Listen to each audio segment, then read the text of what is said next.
이 목걸이를 매일 만지는 이유를 아는 사람이 있을까요? 36년 동안 한 번도 벗지 않은 이 목걸이. 아주 어린 딸이 남긴 마지막 기억. 그런데 오늘 제 앞에 서 있는 낯선 여성이 정확히 같은 목걸이를 하고 있었습니다. 거울 앞에서 화장을 정리하는 손이 천천히 내려갑니다. 50대 초반의 얼굴.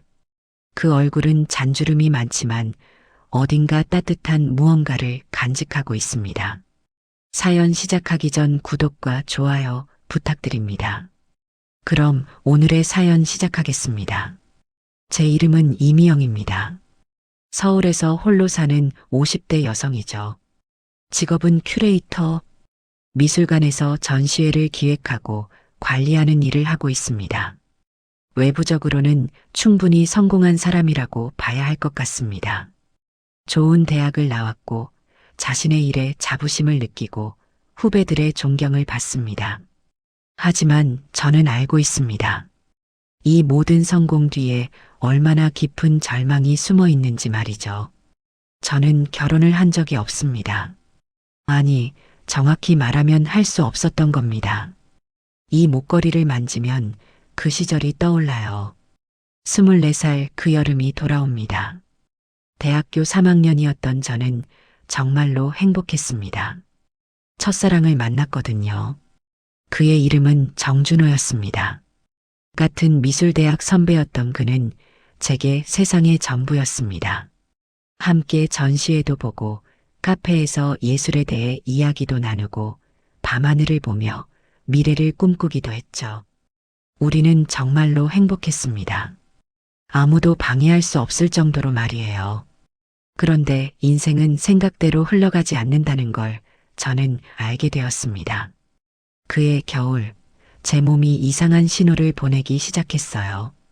처음엔 단순한 피로라고 생각했습니다. 대학 생활이 바빴으니까요.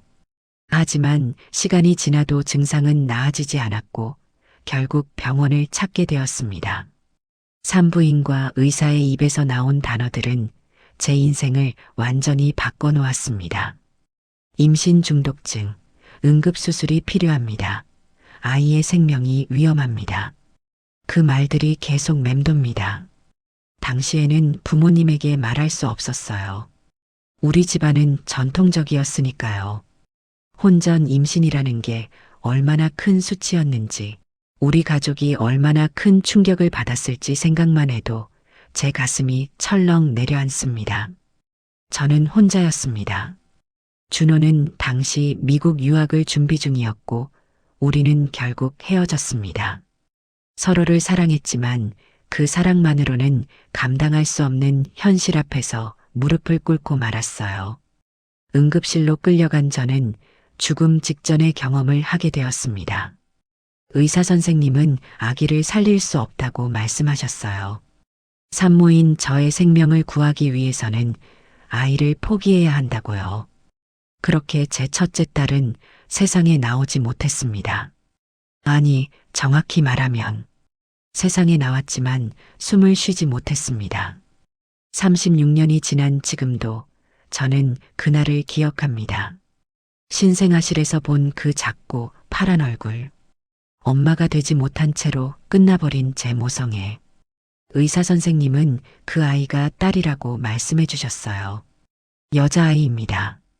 보여드릴까요? 저는 고개를 저었습니다. 볼 수 없었거든요. 마주하면 미쳐버릴 것 같았어요. 그런데 간호사님이 제 손을 잡고 말씀하셨습니다. 보세요, 엄마. 아이가 당신을 보고 싶어 할 거예요. 그 말씀에 저는 눈을 떴습니다. 그 아이는 정말로 아름다웠습니다. 작지만 완벽한 손가락들, 동그란 얼굴, 조용히 눈을 감은 모습, 제 첫 딸이었어요. 간호사님은 저에게 물었습니다. 아이 이름을 지어주고 싶으신가요? 그 순간 제 입에서는 무언가가 흘러나왔습니다. 미나, 우리 미나. 딸의 이름을 짓는 것이 제가 할 수 있는 유일한 엄마 역할이었습니다. 그 아이는 작은 금목걸이를 받고 병원 영안실로 옮겨졌어요. 금목걸이에는 미나 36년 뒤 하늘에서 엄마를 봐줄래? 라고 새겨져 있었습니다. 그리고 36년. 저는 이 똑같은 목걸이를 만들어서 매일 목에 걸고 다녔습니다. 딸과의 연결고리가 되고 싶었거든요. 누군가는 이걸 이상하다고 생각할 수 있겠죠. 죽은 아이를 위해 같은 목걸이를 36년이나 매달고 다닌다니. 하지만 제가 할 수 있는 유일한 일이었습니다. 엄마로서의 제 몫을 다하는 유일한 방법이었어요. 이후 제 인생은 예측 가능한 길을 따라갔습니다. 결혼은 하지 않았습니다. 준호는 미국에서 성공한 건축가가 되었다고 나중에 들었어요. 좋은 아내를 만나 행복하게 살고 있다는 말도 들었습니다. 저는 혼자였지만 혼자가 아니라고 생각했습니다.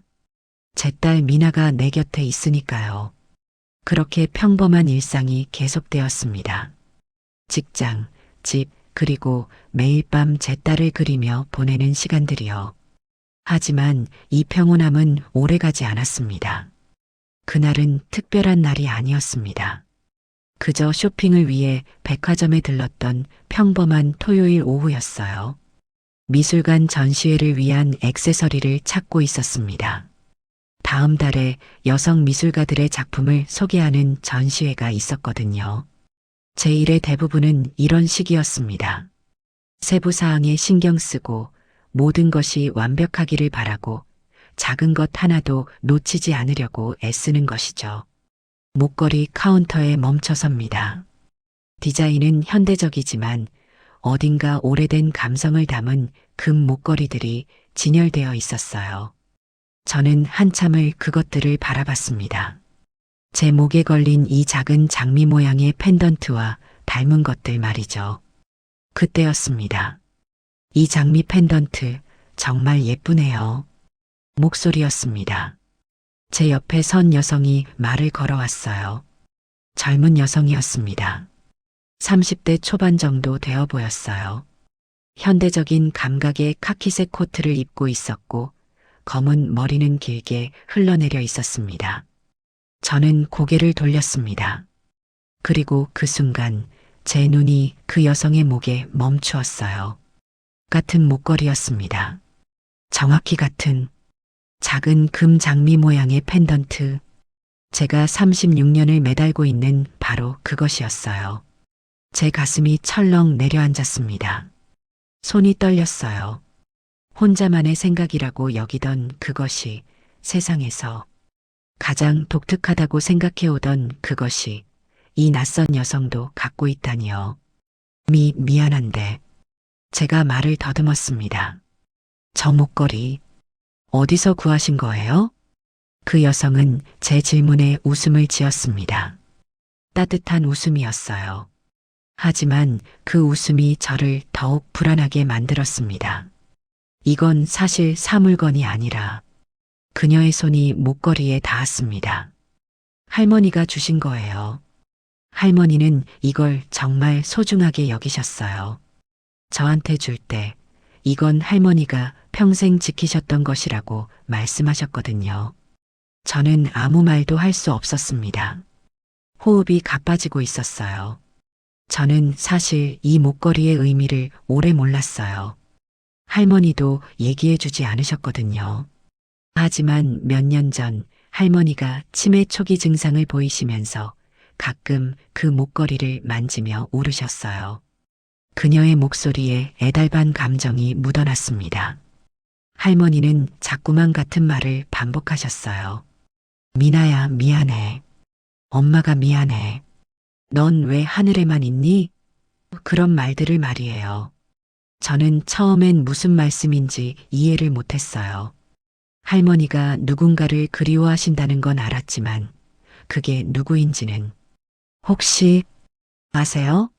이 목걸이가 뭔지? 제 입에서 나오는 말은 없었습니다. 대신 제 손이 벌벌 떨렸습니다. 여기 새겨진 글씨가 있어요. 할머니는 항상 이 글씨를 더듬으며 읽으셨어요.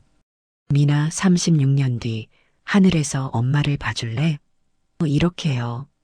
제가 할머니께 물어봤어요. 미나가 누구냐고, 엄마가 뭐냐고. 그 여성은 천천히 목걸이를 들어 보였습니다. 할머니는 그제야 제게 말씀해 주셨어요. 그건 할머니가 가장 그리워하는 딸의 이름이라고. 할머니가 평생을 보내야 했던 그 딸의 이름이라고. 저는 그 여성의 말을 들었습니다. 하나하나 받아들이려고 노력했습니다. 하지만 제 머리는 거부했어요. 이건 말도 안 되는 일이었으니까요. 할머니가 저한테 이 목걸이를 계속 차고 다니라고 하셨어요. 그리고 말씀하셨어요. 세상 어딘가에 같은 목걸이를 한 여성이 있을 거라고. 그 여성이 나타나면 그것이 운명이라고. 그 여성은 저를 바라봤습니다. 아주 천천히 마치 제 영혼을 관찰하듯이 말이에요. 혹시 당신이 그 여성인가요? 제 다리가 풀렸어요.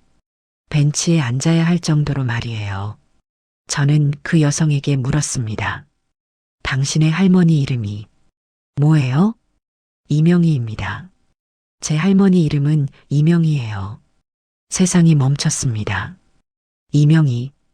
그 이름은 제 인생에서 가장 중요한 사람의 이름이었어요. 아니, 정확히 말하면 제가 되지 못했던 그 사람의 이름이었습니다. 36년 전 저는 제 딸을 안고 병원 영안실에서 마지막 작별을 했습니다. 그 아이의 이름을 지어주었어요. 미나라고. 하지만 그 아이의 성은 제 성이 아니라 미나의 아버지 성인 명자를 따서 명미나라고 지었습니다. 그래서 제 딸은 명미나였어요. 그리고 이제 제 앞에 있는 이 여성이 말하는 할머니는 이명이라는 이름으로 살아가고 있었단 말인가요? 저는 아주 천천히 제 목걸이를 풀었습니다. 그리고 그 여성에게 보여줬어요. 이 목걸이에 뭐라고 새겨져 있는지 읽을 수 있어요? 그 여성은 조심스럽게 제 목걸이를 받아들었습니다.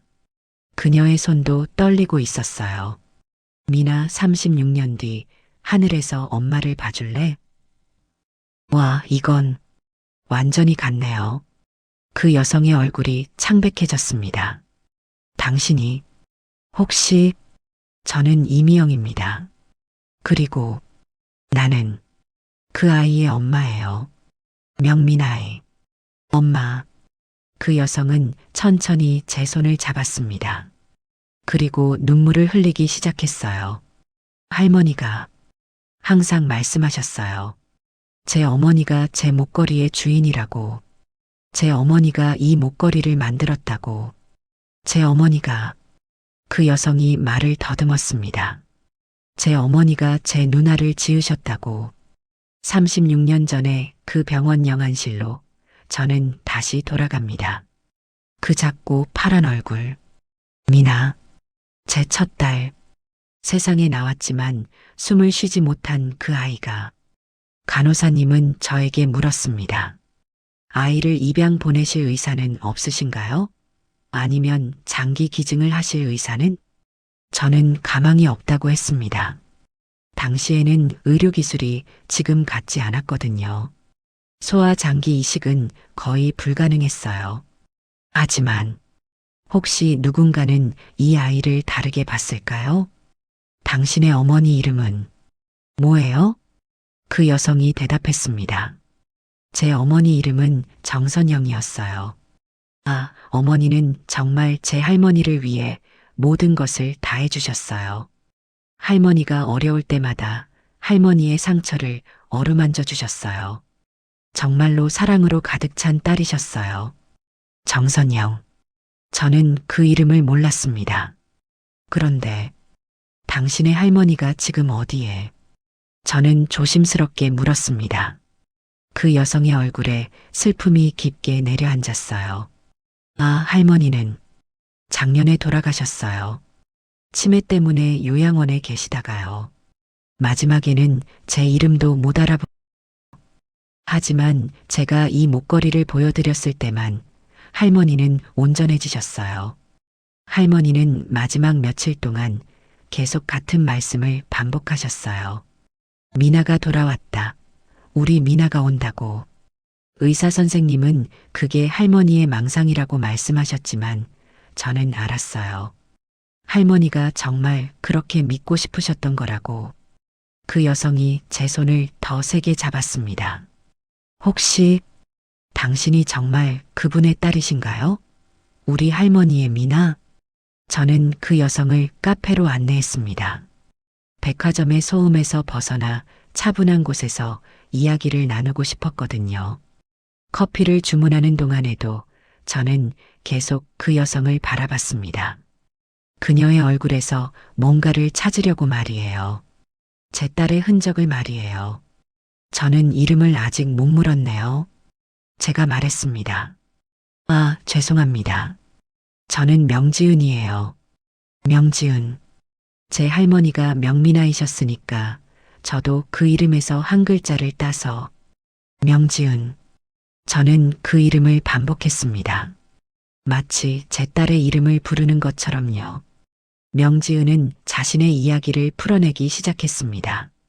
36년 전 할머니 이명희는 고아원에서 태어난 지 얼마 안 된 아기 한 명을 거두었다고 했어요. 그 아기가 바로 제 할머니였어요. 당시에는 원장님도 그 아기의 출처도 정확히 알 수 없었다고 해요. 단지 그 아기가 목에 금목걸이를 하고 있었다는 것뿐이었어요. 명지은이 제 목걸이를 만지며 말했습니다. 할머니는 나중에 그 목걸이를 읽을 수 있는 나이가 되자 자신의 이름을 알게 되었어요. 미나라고. 하지만 여기 새겨진 글씨를 읽을 때마다 할머니는 울었대요. 누군가를 그리워하다가 결국 포기한 엄마의 사랑이 담긴 그 말씀을 말이에요. 할머니는 평생을 그 엄마를 찾으려고 했어요. 사설 탐정을 고용하기도 하고 신문사에 광고도 냈다고 했어요. 하지만 시간이 지나고 기술이 발전해도 할머니를 찾는 엄마는 나타나지 않았어요. 명지은은 제 얼굴을 바라봤습니다. 그러다가 할머니는 결국 마음먹었어요. 자신도 누군가의 엄마가 되겠다고. 아버지와 만나 제 어머니를 낳으셨고 제 어머니도 저를 낳았어요. 할머니는 제 어머니에게 그 목걸이를 물려주셨고 제 어머니는 또 저에게 물려주셨어요. 명지은이 목걸이를 들어보였습니다. 모두 같은 꿈을 안고요. 언젠가는 우리 모녀를 지켜주는 천사 같은 존재를 만날 거라고. 할머니가 그렇게 희망했던 그 엄마를 말이에요. 저는 제 커피를 마실 수 없었습니다. 목이 메인 걸 느꼈거든요. 당신의 어머니는 지금 어디에? 아, 제 어머니는 정말 좋은 분이셨어요. 제 아버지와 정말 사랑하는 부부였고 저를 정말로 잘 키워주셨어요. 하지만 당신이 아신가요? 제 어머니는 항상 자신을 입양된 아이라고 생각했어요. 명지은의 목소리가 떨렸습니다. 할머니가 돌아가실 때까지 제 어머니는 할머니의 진짜 딸이 되려고 노력하셨어요. 하지만 할머니의 눈은 항상 다른 곳을 보고 있었어요. 그 목걸이의 주인인 미나를 찾는 곳을 말이에요. 제 어머니가 돌아가실 때 남기신 유서에는 이렇게 쓰여 있었어요. 언젠가 우리 할머니의 미나를 찾으면 그분께 이 목걸이를 돌려드리라고요. 그리고 할머니가 평생을 그리워했던 그분을 만나면 우리가 얼마나 그분의 딸을 사랑했는지 꼭 말해주라고요. 명지은이 눈물을 흘렸습니다. 당신이 정말 제 할머니의 미나신가요? 저는 명지은을 데리고 제 집으로 갔습니다. 말이 많지 않은 택시 안에서 우리는 36년의 시간과 만났습니다.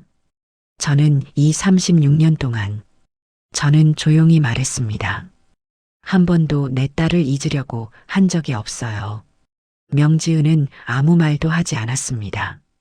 그저 듣고 있었어요. 내 딸이 혼자가 아니길 바랐어요. 누군가 따뜻한 손으로 그 아이를 감싸 안기를 바랐죠. 내가 해줄 수 없었던 모든 것들을 다른 누군가가 해줬으면 했어요. 제가 목걸이를 만졌습니다. 그래서 이 목걸이를 만들었어. 매일 밤마다 제 딸이 하늘에서 제 엄마를 지켜주길 빌었어요. 비록 이 세상에서는 만날 수 없지만 영혼의 세계에서는 함께하고 싶었거든요. 제 아파트는 작지만 단정했습니다. 30년을 혼자 살아가며 꾸민 공간이었어요. 거실 한 벽면에는 미술관에서의 제 사진과 상장들이 걸려 있었습니다. 하지만 가장 눈에 띄는 것은 액자 위의 작은 선반이었어요. 이건 다 우리 미나의 것들이에요. 명지은은 천천히 그것들을 바라봤습니다. 여기 있는 초음파 사진, 이건 제가 임신 중일 때 찍은 거예요. 미나가 자궁 안에서 자라고 있던 모습이죠.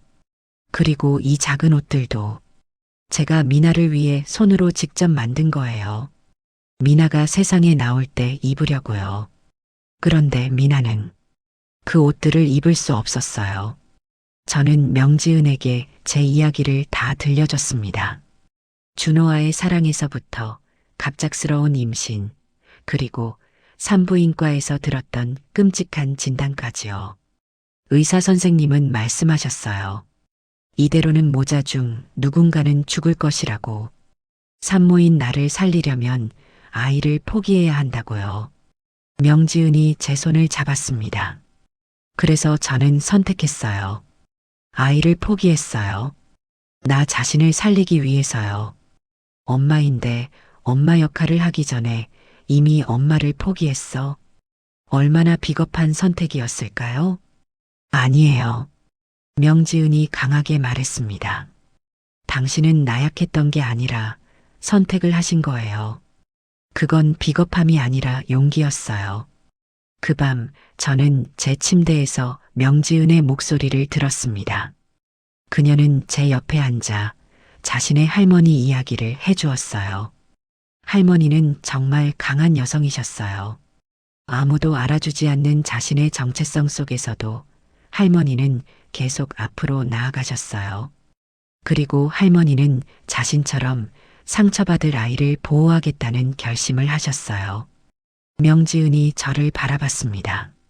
할머니는 항상 말씀하셨어요. 미나를 낳아준 엄마는 분명 힘들었을 거다. 아무리 뒤떨어져서 모르고 있을지라도 우리는 그 엄마를 사랑해야 한다고요. 저는 그 말을 들으며 울음을 터뜨렸습니다. 36년을 기다렸던 말이었거든요.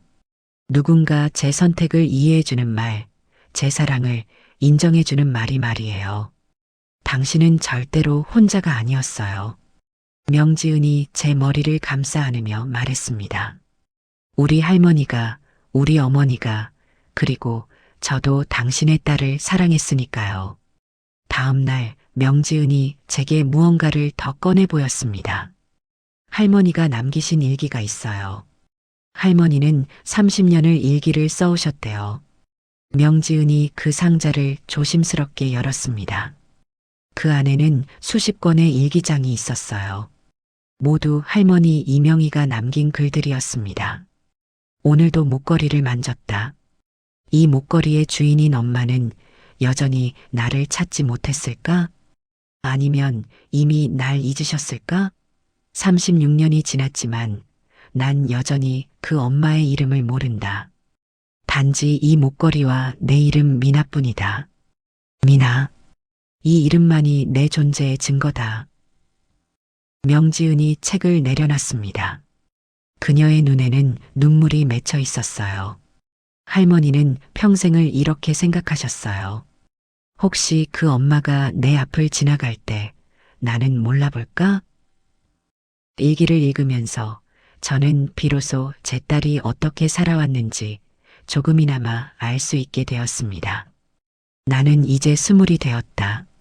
세상 모든 여성이 엄마를 그리워할 때 나는 내 엄마를 모른다. 내 엄마의 목소리를 들어본 적이 없고 내 엄마의 손을 잡아본 적도 없다. 그냥 이 목걸이뿐이다. 이 목걸이가 내 엄마와 연결된 유일한 것이다. 제 심장이 터질 것 같았습니다. 5살 때 처음으로 거울을 봤을 때 나는 누구의 얼굴일까 궁금했다. 내 코는 누구 닮았을까? 내 눈은 누구 닮았을까? 할머니는 말씀하지 않으셨다. 할머니도 모르셨으니까. 난 내 엄마의 얼굴을 모른다. 할머니는 적어도 10번은 이런 내용의 일기를 쓰셨어요. 엄마를 찾으려고 얼마나 애쓰셨는지, 얼마나 그리워하셨는지. 명지은이 제 손을 잡았습니다. 하지만 당신, 이건 아세요? 할머니의 마지막 일기에는 이렇게 쓰여 있었어요. 아무도 내 엄마를 찾지 못했지만 나는 행복했다. 왜냐하면 누군가는 나를 사랑했기 때문이다. 할아버지가, 할머니가, 어머니가.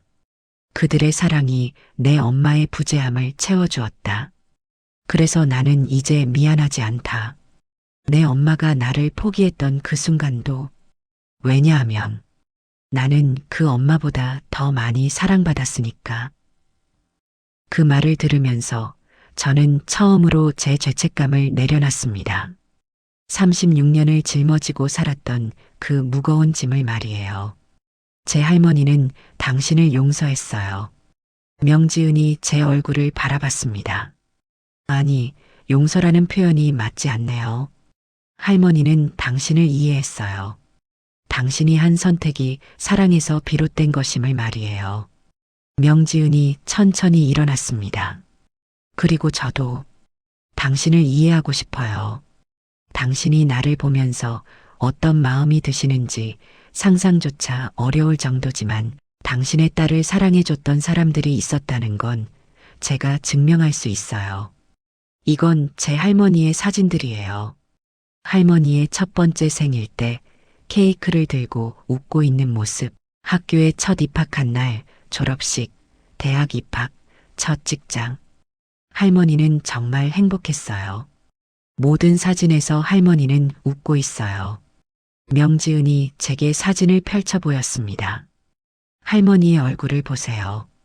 이 얼굴은 상처받은 사람의 얼굴이 아니에요. 이건 사랑받고 있다는 걸 아는 사람의 얼굴이에요. 그렇게 일주일이 지났습니다. 저는 명지은과 함께 시간을 보냈습니다. 우리는 할머니 이명희의 일기를 함께 읽고 사진을 함께 보고 그녀의 삶에 대해 이야기했어요. 그러다 마지막 날 명지은이 제게 물었습니다. 당신이 그 이야기를 하고 싶으신가요? 할머니의 진짜 정체에 대해? 진짜 정체? 뭔 말이에요? 명지은이 가방에서 오래된 서류 뭉치를 꺼냈습니다. 할머니는 실제로는 혼자가 아니었어요. 할머니가 고아원에서 나올 때 같이 나온 아기가 하나 더 있었대요. 제 가슴이 철렁 내려앉았습니다. 그 아기는 할머니 남동생이었어요. 같은 엄마에게서 태어난 남동생. 하지만 그 남동생은 다른 집으로 입양을 갔대요. 당시에는 형제자매를 함께 입양 보낼 수 없었거든요. 명지은이 사진을 펼쳐 보였습니다. 사진 속에는 두 아기가 있었어요. 쌍둥이처럼 닮은 두 아기가. 할머니는 평생을 그 남동생을 찾으려고 했어요. 사설 탐정도 고용하고 광고도 냈어요. 하지만 찾을 수 없었어요. 누군가는 자신을 버렸지만 다른 누군가는 자신을 찾지 못했던 거예요. 명지은이 천천히 제 손을 잡았습니다. 당신이 아셔야 할 게 있어요.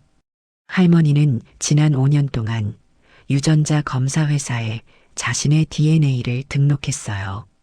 혹시 그 남동생을 찾을 수 있을까 해서요. 그리고 명지은이 폰을 꺼냈습니다. 스크린에는 DNA 검사 결과가 뜨고 있었어요. 3개월 전 할머니는 연락을 받으셨어요. 자신의 DNA와 일치하는 남성이 있다고요. 유전자상으로는 일란성 쌍둥이 형제 수준의 일치도라고 했어요. 할머니는 그 남성을 만나기로 결정하셨어요. 그리고 할머니는 그분을 만나 사흘 뒤에 돌아가셨어요. 명지은이 눈물을 흘렸습니다. 할머니의 마지막 말은 이거였어요. 고마워. 내가 너를 찾으려고 했는데 넌 나를 찾아줬구나. 그것만으로도 충분해. 이제 난 갈 수 있겠다. 라고요. 그리고 그 남성이 명지은이 천천히 종이를 펼쳐 보였습니다. 당신과 같은 시대에 같은 고아원에서 나온 사람이에요.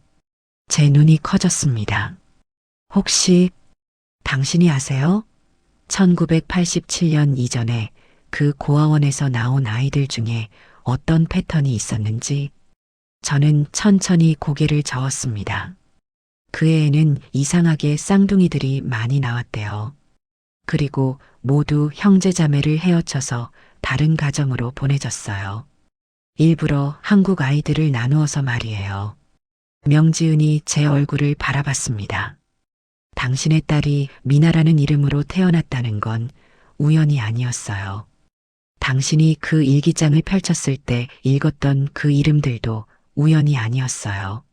할머니는 평생을 형제자매를 찾으려고 했어요. 그리고 할머니가 찾던 그 누군가가 실은 같은 상처를 가진 또 다른 엄마였던 거예요. 당신의 딸은 혼자가 아니었어요. 그 딸은 자신도 모르고 있었지만 누군가의 감춰진 형제였어요. 누군가의 평생의 그리움이었어요. 누군가가 평생을 사랑했던 그 사람이었어요. 명지은이 제게 마지막으로 꺼낸 것은 할머니의 유언장이었습니다. 내가 이 세상을 떠날 때 내 목걸이는 나의 딸 명지은이가 지킬 것이다. 그리고 언젠가 이 목걸이의 주인인 그 여성을 만날 때까지 이 목걸이는 우리 가족의 사랑의 증거가 될 것이다. 미나를 낳아준 엄마께 당신이 미안하다고 생각한다면 제발 그런 생각을 멈춰주세요. 당신은 절대로 미안하지 않아요. 당신은 나를 사랑했고 그 사랑이 내 인생을 바꿔놓았어요. 그래서 나는 고맙습니다. 그리고 만약 당신이 이 편지를 읽는다면 알아주세요. 당신의 딸은 정말로 행복했다는 것을 말이에요. 제 가슴이 터질 것 같았습니다. 내가 36년을 죄책감으로 짊어지고 있던 그 무게가 순간 무언가로 변했어요. 그것이 뭔지는 알 수 없었지만 그건 분명 가벼웠습니다. 그 아이는 정말로 행복했어요. 저는 그 말을 반복했습니다. 마치 주문처럼 말이에요. 내 딸은 정말로 행복했어요. 명지은이 저를 안았습니다. 그리고 우리는 함께 울었어요. 36년의 그리움과 사랑을 담아서요. 6개월 후 저는 미술관에서 특별한 전시회를 열었습니다. 제목은 목걸이 마이너스 사랑이 남긴 기록이었어요. 그 전시회에는 할머니 이명희의 일기와 사진들이 전시되어 있었습니다. 그리고 제 목걸이와 할머니의 목걸이가 나란히 유리장 안에 놓여 있었어요. 명지은은 제 곁에 서 있었습니다. 아니, 이제 명지은은 그저 명지은이 아닙니다. 명지은은 제 딸 미나의 손녀입니다. 제 손녀입니다. 할머니 명지은이 제 팔짱을 낀 채 속삭였습니다. 우리 할머니가 이 전시회를 봤을 거라고 생각하세요? 저는 그녀를 바라봤습니다. 봤을 거예요. 분명히 봤을 거야. 할머니는 모든 단계에서 행복해 보였어요. 어린 시절의 밝은 미소, 청소년 시절의 꿈 어린 눈빛, 성인이 되어 누군가를 사랑하는 모습, 그리고 손녀를 안고 있는 모습들이 모두 보였거든요. 우리는 보통 사랑을 눈에 보이는 것이라고 생각해요. 손을 잡는 것, 포옹하는 것, 함께 시간을 보내는 것들 말이에요. 하지만 사랑은 때로 눈에 보이지 않는 형태로 나타나요. 이 목걸이들처럼요. 이 두 목걸이는 36년의 거리를 뛰어넘어 만났어요. 한 사람의 절망 속의 사랑이 다른 사람의 희망이 되었고 그 희망이 또 다른 누군가의 세 번째 사랑이 되었어요. 내가 36년을 미안해하고 있을 때 내 딸은 누군가를 사랑하고 있었어요. 그리고 그 사랑은 끝나지 않았어요. 그 사랑은 계속 흘러가서 손녀를 낳게 했고 손녀가 또 다른 누군가를 사랑하게 했어요. 내 딸 미나는 이 세상에 있지 않지만 그 아이의 사랑은 아직도 살아있어요. 그 사랑이 나를 찾아왔어요. 36년 만에 말이에요. 그래서 나는 이제 알아요. 우리는 절대로 우리 사랑하는 것들과 떨어져 있는 게 아니라는 걸. 사랑은 시간을 뛰어넘고 공간을 뛰어넘고 심지어 생사도 뛰어넘는다는 걸 말이에요. 그래서 당신이 사랑하는 누군가를 잃었다면 절망하지 마세요. 그 사랑은 어딘가에서 계속 흐르고 있을 거예요. 아무도 모르게 누군가의 가슴 속에서 계속 말이에요. 그리고 언젠가 당신이 예상하지 못한 순간에 그 사랑이 당신 앞에 나타날 거예요. 마치 제 앞에 명지은이가 나타났던 것처럼 말이에요.